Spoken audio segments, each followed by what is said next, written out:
या मालिकेच्या जबरदस्त येणाऱ्या भागामध्ये प्रेक्षकांनो मालिकेमध्ये खूपच टर्निंग पॉइंट येताना आपल्याला दिसणार आहेत।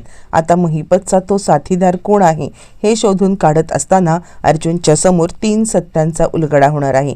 महिपतचा साथीदार तर कळणारच आहे, पण महिपतला कुणी सुपारी दिली, काय करण्यासाठी सुपारी दिली आणि त्यानंतर काय घडलंय आणि त्याच माणसांनी खोट्या तन्वीला कसं पाठवलंय हे एका व्यक्तीने अर्जुनला सांगितलंय। आता ही व्यक्ती कोण आहे, त्याने सत्य कसं उलगडलंय, सगळं सविस्तर प्रेक्षकांनो या आता दोघांनी महिपतला किडनॅप तर करून ठेवले, पण महिपतला मारणं हे सोपं नाहीये हे या दोघांना पण माहिती आहे। आणि आपण जर का महिपतला मारण्याचा प्रयत्न केला तर आपलं काही खरं नाही हे पण माहिती आहे आणि महिपतने त्याला धमकीच दिलेली आहे। त्यावरती नागराज म्हणतो, महिपत तू माझं नाव घेशील ना, म्हणून मी तुला इथे किडनॅप करून ठेवलंय। यावरती महिपत म्हणतो, नागराज सेठ इतकं वर्ष तुमचं नाव मी घेतलं नाही, पण आत्ता तुमचं नाव घेईन असं वाटलं?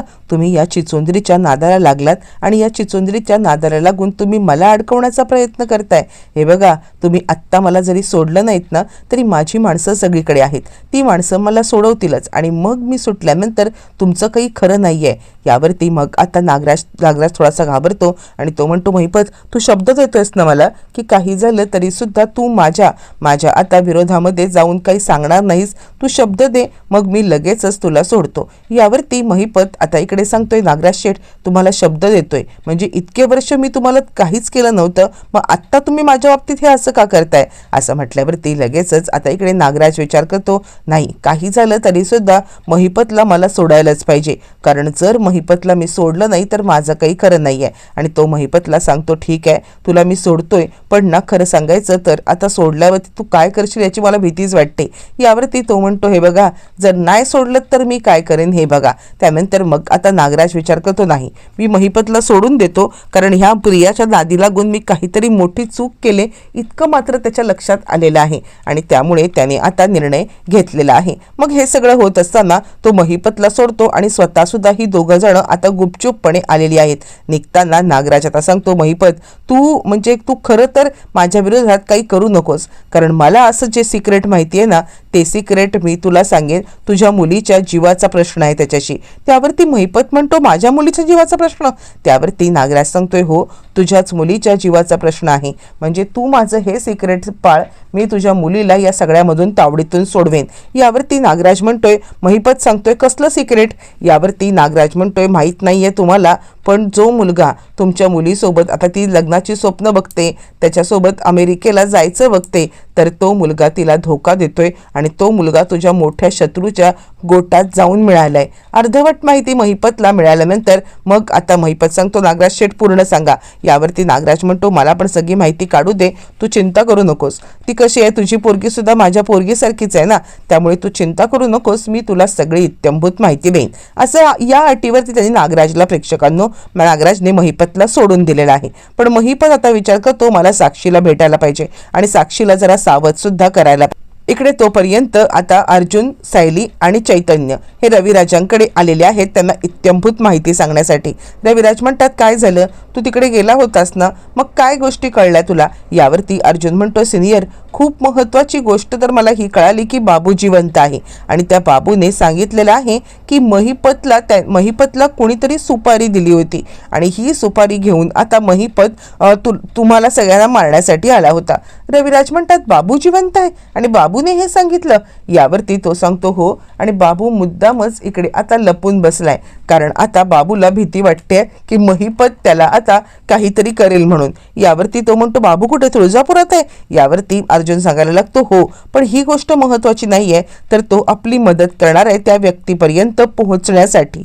यावरती रविराज म्हणतात, पण कोण माझा दुश्मन असू शकेल? यावरती आता इकडे अर्जुन सांगतो, तेच आपल्याला शोधून काढायचं आहे। म्हणजे बघ ना, त्यावेळेला तुझा आता कोण दुश्मन असेल, तर तो दुश्मन आता म्हणजे इतक्या वर्षापूर्वी तू आठव, बिझनेस रायव्हली किंवा तुझं वकील ह्याच्यासाठी कोणीतरी तुला आता त्रास देत असेल, असं कोणी की त्यावेळेला तू कोणाची तरी केस लढला असशील, असं कोणीतरी, किंवा वकिली पेशामधलं कोणीतरी ज्याला तुझ्या आता जाण्यामुळे जास्त फायदा होईल, असं कोणी आहे का? यावरती मग आता इकडे अर्जुन प्रश्न विचारतोय, पण रविराजांना असं कोणी आठवतच नाहीये आणि इतक्या वर्षापूर्वी सुद्धा त्याची अशी या म्हणजे वकिली पेशामध्ये कुणाशी इतकी हे नाहीये की त्याला आता मारण्याचा कुणी प्रयत्न करू शकेल. आणि तो सांगतो नाही ज्युनियर, म्हणजे आपल्या पेशामध्ये असे छोटे मोठे वाद होत राहतात, पण मला नाही वाटत की मला मारण्या इथपर्यंत किंवा माझ्या फॅमिलीला मारण्या इथपर्यंत आपल्या म्हणजे माझं कोणाशी वैर होतं.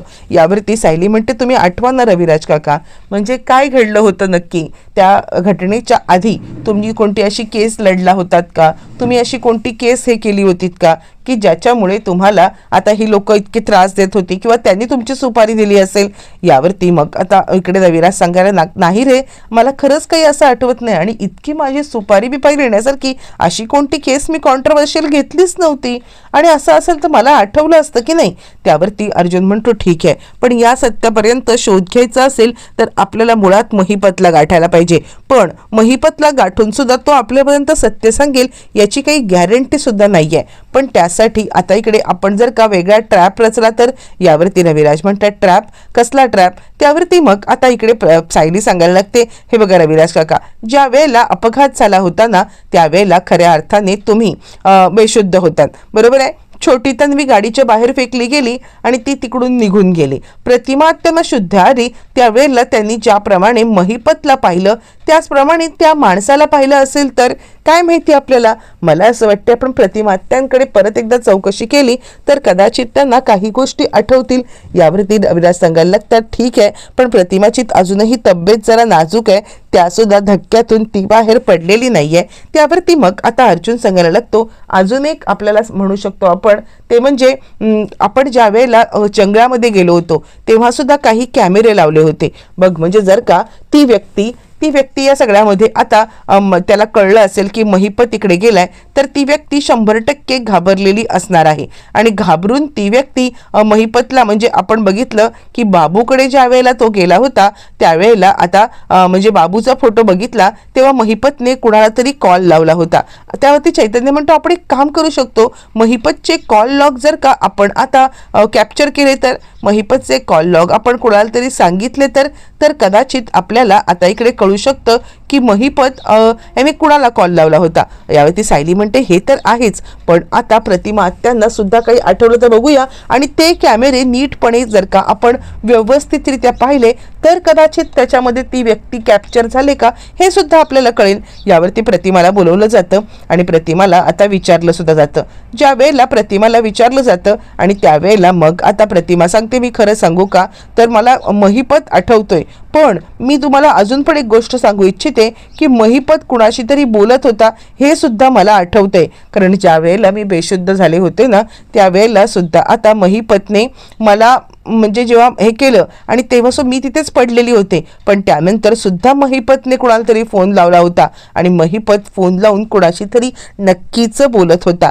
मला आता नक्की नीट आठवत नाहीये पण काहीतरी गडबड वाटतेय, मी आठवण्याचा नक्की प्रयत्न करते. त्यावरती मग आता इकडे चैतन्य म्हणतो एक काम करतो, मी ते कॉल लॉग डिटेल काढायला सांगतो की त्या दिवशी आता ज्या वेळेला बाबूचा फोटो बघितला तेव्हा महिपतने कुणाला कॉल केला होता. तोपर्यंत मग आता इकडे प्रतिमा सांगते मी सुद्धा आठवण्याचा प्रयत्न करते, पण त्याच वेळेला इकडे आता अर्जुन सांगतोय आपण आता ते जे काही कॅमेरे आहेत ना ते कॅमेरे बघूया. या कॅमेऱ्यामध्ये कुठेतरी जर ती व्यक्ती कॅप्चर झाली असेल तर? यावरती रविराज म्हणतात ठीक आहे मी सुद्धा तुझ्यासोबत येतो. आता एकाच वेळेला सगळ्या ठिकाणी फिल्डिंग लावली जाते. प्रतिमा आठवण्याचा प्रयत्न करते आहे तर आता कॉल लॉग महिपतचे शोधण्याचा प्रयत्न चाललाय आणि त्याचबरोबर कॅमेरे बघण्याचा, कुठेतरी काहीतरी आपल्याला सापडेलच असा तो विचार करतोय. तोपर्यंत इकडे आता म्हणजे प्रतिमा सांगायला लागते मी खरं सांगू का तर बाकी काही गोष्टी मला माहीत नाही आहेत, पण मी ज्या ज्या वेळेला पाहते ना त्या वेळेला आपले नागराज भाऊजी हे कधीही मला आता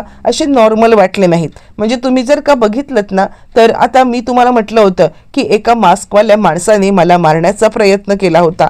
तो मास्कवाला माणूस सुद्धा मी सांगितलं ना की नागराज भाऊजी होते, तेव्हा पण ते असे म्हटले होते की मी बाहेरून आलोय, मला कुठेतरी डाऊट वाटतो. यावरती रविराज चिडतात आणि प्रतिमा अगं काही काय बोलतेस, नागराज आपला नागराज असं काहीतरी करेल असं म्हटल्यावरती रविराजांना विश्वास बसत नाहीये. त्यामुळे प्रतिमा प्रेक्षकांनो जरा गप्पच बसते. ती आता विचार करते, ठीक आहे की मला वाटतंय, पण बरोबर आहे, त्यांना राग येणं सुद्धा बरोबरच आहे. आणि त्यामुळे आता इकडे ते काही ती निघून जाते आणि त्यानंतर रविराजांना राग येतो, ते बाहेर निघून जातात. प्रतिमा त्यांना समजवायला येते, मला तसं म्हणायचं नव्हतं, म्हणजे कसं सांगू तुम्हाला, मला असं नाही म्हणायचं की याच्यामध्ये सगळ्यामध्ये आता नागराज भाऊजी आहेत, पण मला इतकंच सांगायचं आहे की म्हणजे मला असं वाटतंय की ते काहीतरी वेगळे वागतायत. यावरती इकडे आता रविराज सांगायला लागतात, बरोबर आहे तुझं, नागराज वेगळं वागतो किंवा त्याचं वागणं जरा सस्पिशियस आहे, पण म्हणून त्यानेच हे सगळं केलंय असं आपण नाही ना म्हणू शकत. यावरती ती सांगते, मी असं नाही म्हणत आहे, मला त्यावेळेला जे काही वाटलं ना ते मी बोलले. बरं, प्रतिमाच्या वाटण्याचा रविराजांना आता काहीच हे नसेल झाला, पण अर्जुन आणि सायलीवरती परिणाम झालेला आहे. बाहेर पडल्यावरती चैतन्य आणि अर्जुन हे दोघं जण बोलायला लागलेत आणि त्यावेळेला अर्जुन सांगतो, हे बघ प्रतिमा, त्या कधीही असा कोणावरती आरोप करेल मला नाही वाटत आहे. आपण जरी सिनियरनी विचार नसेल केला, कारण ते त्यांचे भाऊ आहेत, पण आपण या दृष्टीने विचार केला पाहिजे. एक काम करूया, आपण आता ते जे काही व्हिडिओ आहेत ना ते व्हिडिओ बघूया. आणि तुला मी सांगू का, खऱ्या अर्थाने मी ज्या वेळेला तिथे होतो ना, म्हणजे ते काम करताना, तेव्हा म्हणजे त्या जंगलामध्ये, तेव्हा मला सुद्धा असं वाटलं होतं कोणत्या तरी पॉइंटला की तिथे काहीतरी गडबड आहे. कुणीतरी आपल्या व्यतिरिक्त, महिपत, ते गुंड आणि त्यांच्या व्यतिरिक्त कुणीतरी त्या व्यक्ती आहेत, हे मला 100% जाणवलं होतं. असं म्हटल्यावरती मग आता चैतन्य म्हणतोय, ठीक आहे, आपण एक काम करूया, आपण आता नागराज यांचा पाठलाग करूया, ते कुठे जातात, काय जातात हे बघ. प्रेक्षकांनो, चैतन्य आणि अर्जुन ज्या वेळेला नागराजचा पाठलाग करतोय आणि त्याच वेळेला आता इकडे लगेचच ते दोघं जण बघतायत की नागराज कुणाला तरी भेटतोय आणि त्यानंतर तो कोण व्यक्ती आहे, तर तो आहे एक वकील. आता महिपतच्या या सगळ्या तावडीतून सुटण्यासाठी नागराजने वकील ऑलरेडी नेमलेला आहे आणि त्याने आता काहीतरी कारस्थान करायला सुरुवात केले हे कळले. चैतन्य आणि अर्जुनला कळले की प्रतिमा आत्या जे बोललेली आहे ते कुठेतरी सत्य आहे आणि त्याच्यामुळे आपण आता या सगळ्याचा सोक्षमोक्ष जर का आपल्याला लावायचा असेल तर मात्र आपण गप्प बसून आता चालणार नाही आहे. आणि मग त्यानंतर ज्या वकिलाला आता इकडे नागराज भेटतोय त्याच वकिलाचा आता पाठलाग करून त्याच्याकडूनच सत्य काढून घ्यायचं हे आता आपल्याला करायला. असं म्हणत प्रेक्षकांनो, नागराज निघून गेल्यावरती अर्जुन त्या वकिलांकडे आलेला आहे.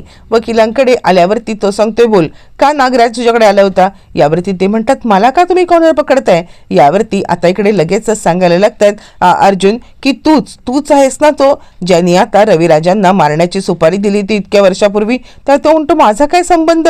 यावरती मग आता लगेचच अर्जुन सांगायला लागतो, तुमचा काय संबंध म्हणजे नागराज तुम्हाला भेटायला आलाय, याच्यावरून आता इकडे आपण तर समजू शकतोच ना की तुमचा संबंध आहे, तुम्हीच रविराजांना मारण्याची सुपारी दिलीत. बोला, नागराज का आला होता? आता मात्र डायरेक्ट त्या वकिलावरती आरोप केल्यावरती तो वकील पोपटासारखा बोलायला लागलेला आहे आणि तो सांगतोय, काय बोलताय तुम्ही? मी खरंच काही कळलं नाहीये, म्हणजे खरं सांगायचं तर आता माझा काही याच्याशी संबंध पण नाहीये. ते माझ्याकडे आले होते की उद्या जर का आता कुणी त्यांच्यावरती आरोप केला हे करण्याचा तर काय करायचं? यावरती अर्जुन म्हणतो, म्हणजे मग आता तो वकील सांगायला लागतो, खरं सांगायचं तर आता त्यांनी काहीतरी केलंय, कुणाला तरी सुपारी दिली होती खूप वर्षापूर्वी आणि ते आत्ता मला विचारायला असे आले होते की म्हणजे जर का त्या माणसाने तोंड उघडलं इतक्या वर्षानंतर की मी त्यांना सुपारी दिली होती तर काय करू मी, किंवा तसं काही झालं तर काही मार्ग आहे का असं. यावरती अर्जुन सांगतो, अच्छा. अर्जुन म्हणतो, तुम्ही खोटं बोलताय आणि आता मला असं वाटते की तुम्ही